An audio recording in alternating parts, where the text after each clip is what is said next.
Bonjour à tous et bienvenue sur la chaîne. J'espère que vous allez tous très très bien. Donc, dans cette vidéo, je vais vous présenter un jeu que j'ai enfin réussi à trouver. Et du coup, j'en ai trouvé même un second que je devrais recevoir très prochainement. C'était pour aller avec un oracle que j'avais reçu l'été dernier. L'oracle du Trilonka. Un magnifique oracle avec des aquarelles à tomber en fait. J'avais eu un gros coup de cœur pour les illustrations de cette aquarelle. C'est un oracle où on peut faire à peu près de tout, hein, du développement personnel, de la divination. Voilà, c'est un très bon oracle pour moi. Mais j'aurais aimé trouver un tarot qui allait bien avec cet oracle et sur ce thème de la mythologie orientale. Et, euh, et j'ai réussi enfin à trouver un tarot qui se marie très bien avec celui-là. Et un tarot appelle l'autre. J'ai trouvé par la suite, une fois que j'ai reçu celui-là, un autre tarot qui se marie encore mieux avec celui-là. Donc je vous le présente, comme je vous ai dit, je vous le présenterai prochainement. Vous voyez, c'est des aquarelles vraiment à tomber, je trouve. Elles sont magnifiques. Alors après, c'est personnel. C'est moi qui les trouve très très belles, hein, évidemment. Donc, je vais vous présenter le tarot qui s'appelle Kuan Yin Tarot. Et voilà, je trouve qu'il va divinement bien donc avec cet oracle, parce que j'avais du mal vraiment à associer, j'arrivais pas à associer cet oracle avec, j'ai essayé de nombreux tarots avec, mais j'arrivais pas du tout à l'associer avec. Bon, en soi, c'est pas bien grave, parce qu'il a besoin d'aucun tarot, hein. Mais voilà, j'aime bien associer les jeux ensemble, et donc en plus, ce tarot est magnifique, je trouve. Évidemment, c'est moi qui... C'est personnel, comme je vous dis souvent. Alors, il s'agit donc du Guanindi Tarot. Donc un tarot, c'est... Alors celui-là, il est principalement axé sur la mythologie thaïlandaise, me semble-t-il, qui sont très proches toutes les unes des autres. Alors l'oracle, c'est plus la mythologie hindoue, mais ça se rejoint au final. Alors, il arrive dans une boîte en dur, et ça s'ouvre complètement, donc ça ne s'abîmera pas. Donc c'est des boîtes de très très bonne qualité, qui est joliment décorée. Voilà.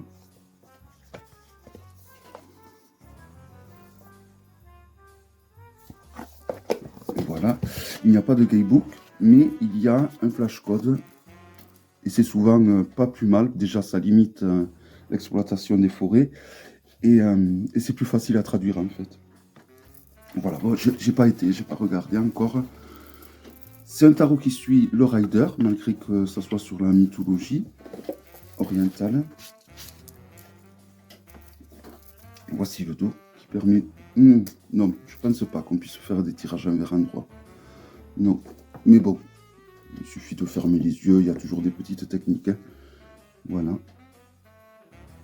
Donc, du doré et du rouge, hein. Ça rappelle les couleurs de ces pays orientaux, hein. Les lames sont de très très bonne qualité, il n'y a vraiment rien à redire au niveau de la qualité des lames, hein. Si on le compare à un Grimaud, la hauteur est identique, c'est juste au niveau de la largeur qu'il est un petit peu plus large. Donc c'est parti pour la présentation. Donc il y a des arcanes supplémentaires, donc il y en a 8 me semble-t-il, je vais vous les présenter à la fin. Et donc je vais vous commencer par les arcanes majeures. Alors il est en désordre, parce que bon, je l'ai un peu regardé. La papesse, ou la grande prêtresse. Alors il y a le titre en gros, et il y a quelques mots-clés en dessous, qui sont en anglais évidemment.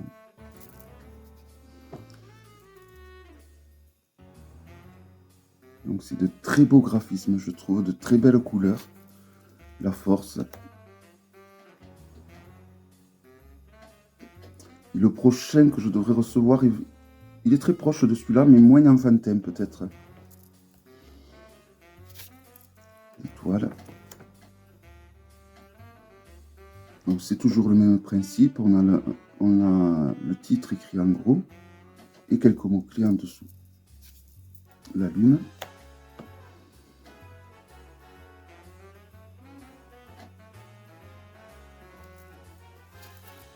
Le soleil.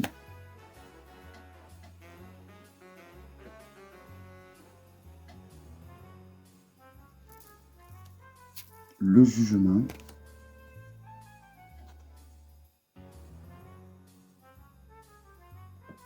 C'est un dieu, je présume, entouré d'âmes.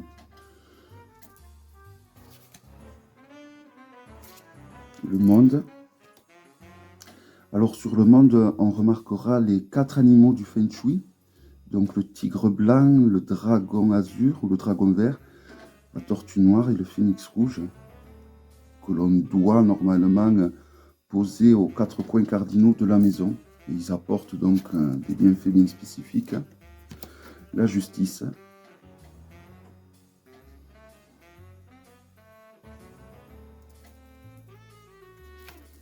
Le pendu.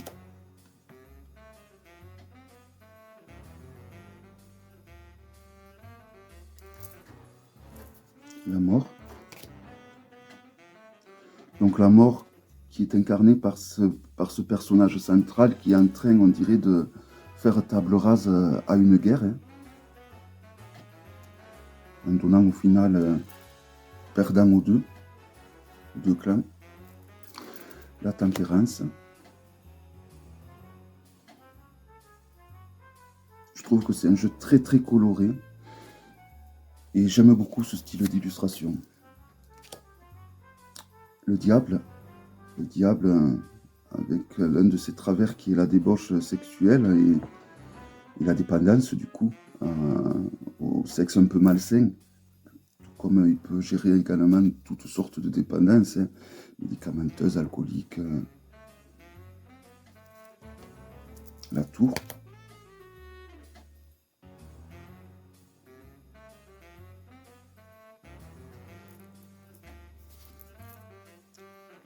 La roue de fortune qui est toujours entourée donc des 4 animaux du Feng Shui.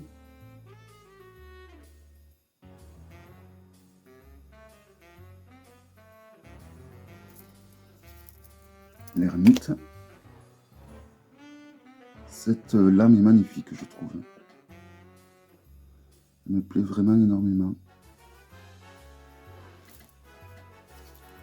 Le magicien également. Bon, elles sont toutes magnifiques, mais c'est vrai qu'il y en a toujours quelques-unes qui nous plaisent un peu plus que les autres.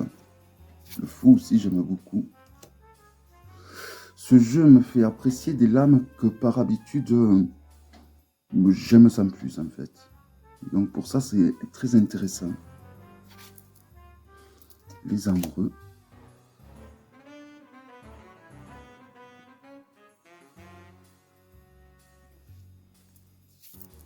Le hiérophant.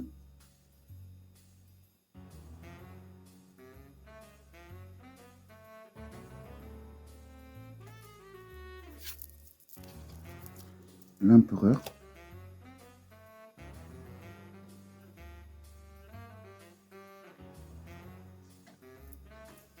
L'impératrice.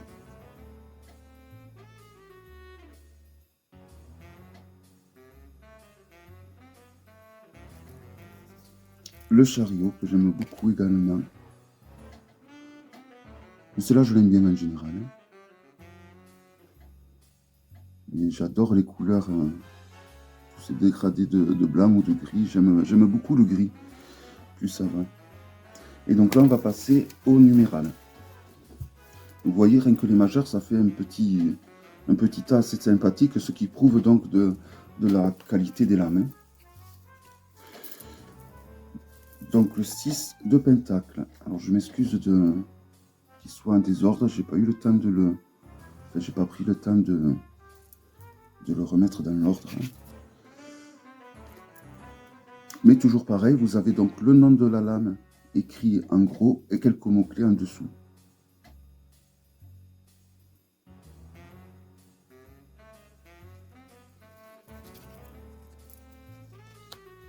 Le 4 de pentacle.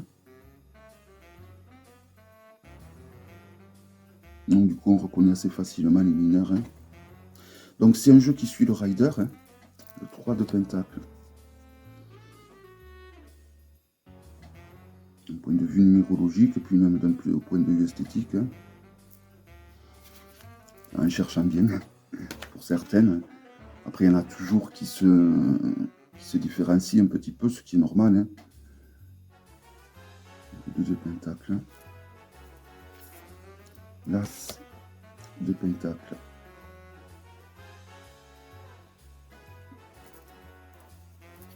Le Roi des épées.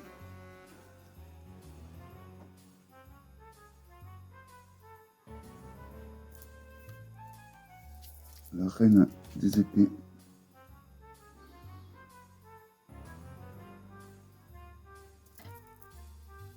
Le Cavalier des épées.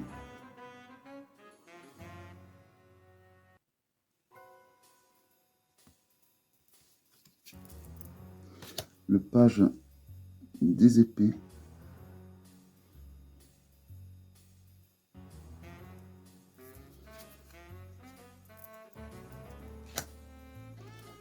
J'adore les... C'est les cerisiers, je pense. Ces arbres roses. J'adore ces arbres. C'est typique du Japon, hein, il me semble.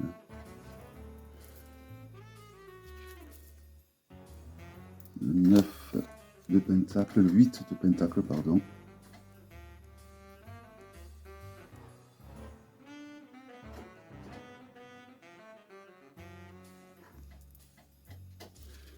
Le 7 de pentacle.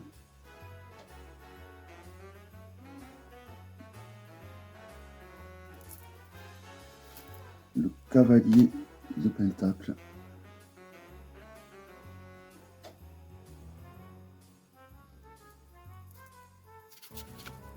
Le Page de pentacle.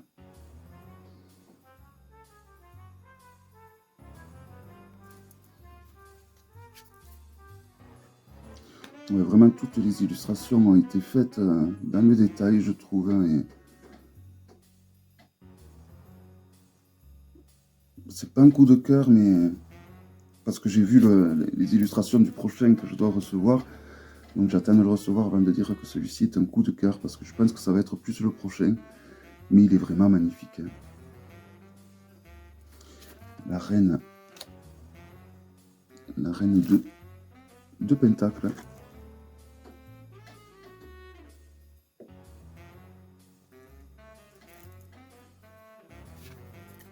On passe au bâton avec le 5. Le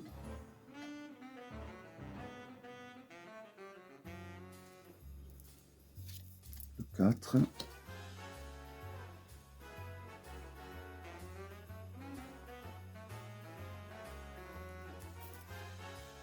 Le 3. Magnifique là aussi les graphismes.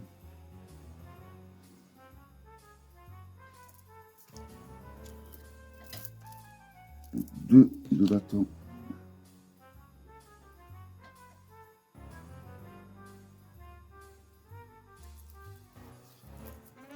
Un las de bâton.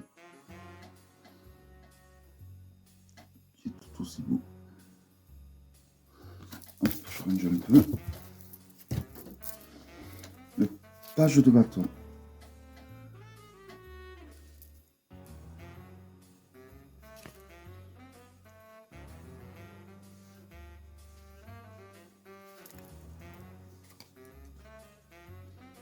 Un temps plus vieux.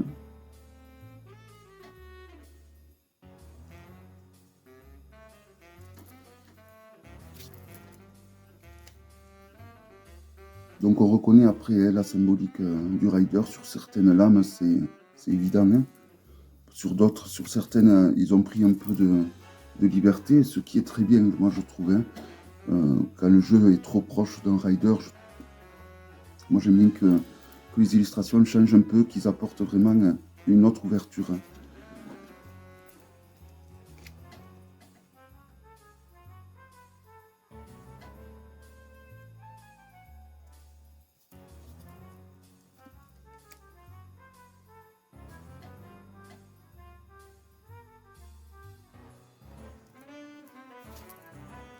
Une as de coupe. Très beau aussi.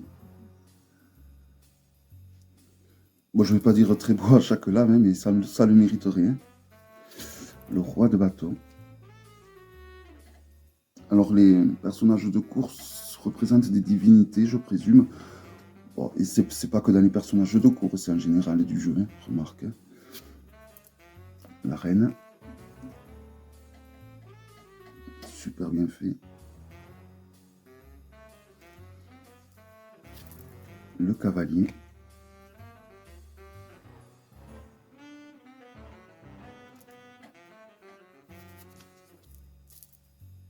Le 4 de coupe. Le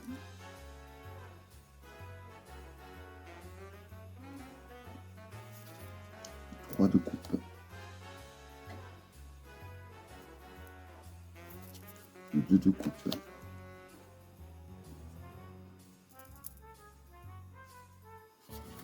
Le 5 de coupe.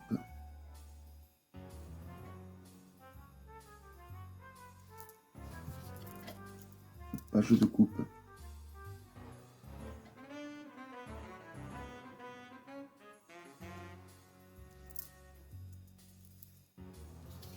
Donc on reconnaît les coupes grâce à ce petit symbole qui est en haut, vous voyez. Je vous montre plus proche, voilà. C'est souvent ce petit symbole qui apparaît dans les coupes.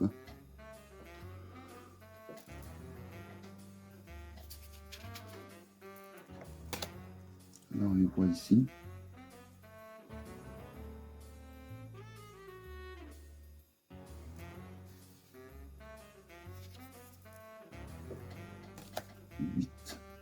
De coupe. On reconnaît toujours les symboles en bas. Hein.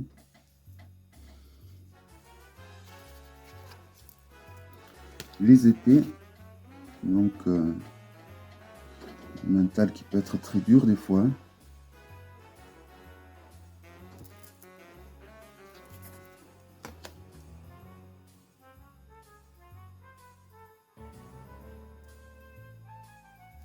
Donc on les reconnaît assez facilement, les épées, comme toutes, mais cela particulièrement, je trouve.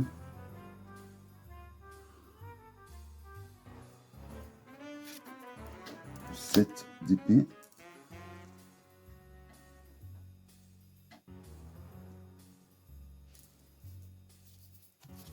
Le 6 d'épée.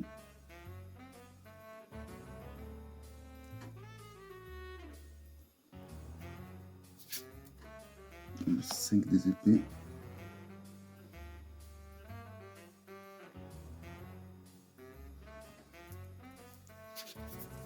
Le 4 des épées.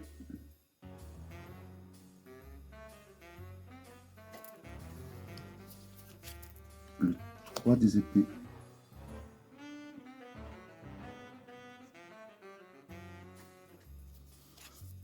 Le 2 des épées.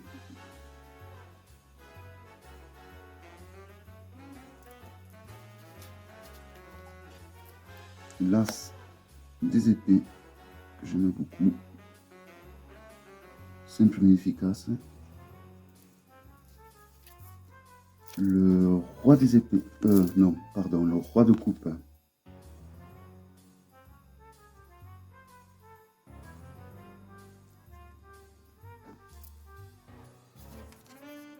La reine de coupe. Ça pourrait faire un magnifique tableau. Bon, peut-être pas celle-là, mais certaines. Le cavalier de coupe.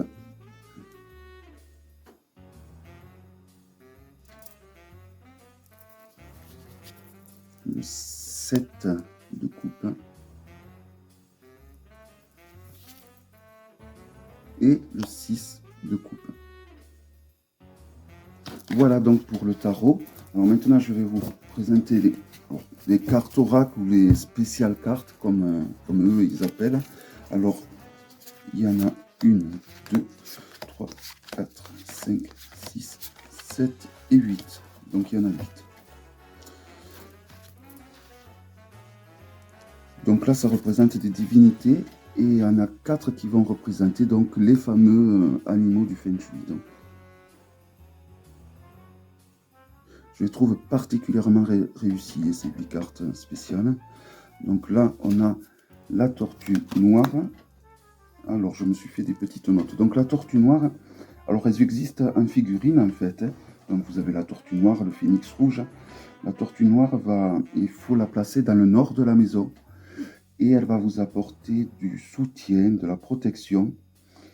Elle apporte de manière lente mais régulière une amélioration de carrière professionnelle ainsi que de la prospérité. Elle symbolise la longévité et l'endurance. Le phénix rouge. Alors, le phénix rouge, il se place au sud et il symbolise une très bonne renommée et opportunité ainsi que de croissance. Il est magnifique. Hein? Le tigre blanc. Alors, le tigre blanc, il faut le mettre à l'ouest, plus bas que le dragon, au niveau de l'emplacement. Il protège la maison des agressions. Il représente la stabilité, protège des torts ou des difficultés qui pourraient venir de l'extérieur. Il symbolise la puissance sereine et la protection. Très belle carte aussi. Et on termine avec le dragon vert pour les animaux. Donc le dragon vert se place à l'est, en haut du tigre blanc. Il est de très bon augure, il crée l'harmonie, il apporte la protection, le bonheur et le courage. Il symbolise la fortune et la chance professionnelle. Là on a Kuan Yin, pour ceux qui ont l'oracle de Kuan Yin, une magnifique lame. Et les deux autres, ben, je ne connais pas. Donc, on a Neza. Donc, c'est ces deux qui me demanderont d'aller fouiner sur le guidebook. Et Jijong Yofo.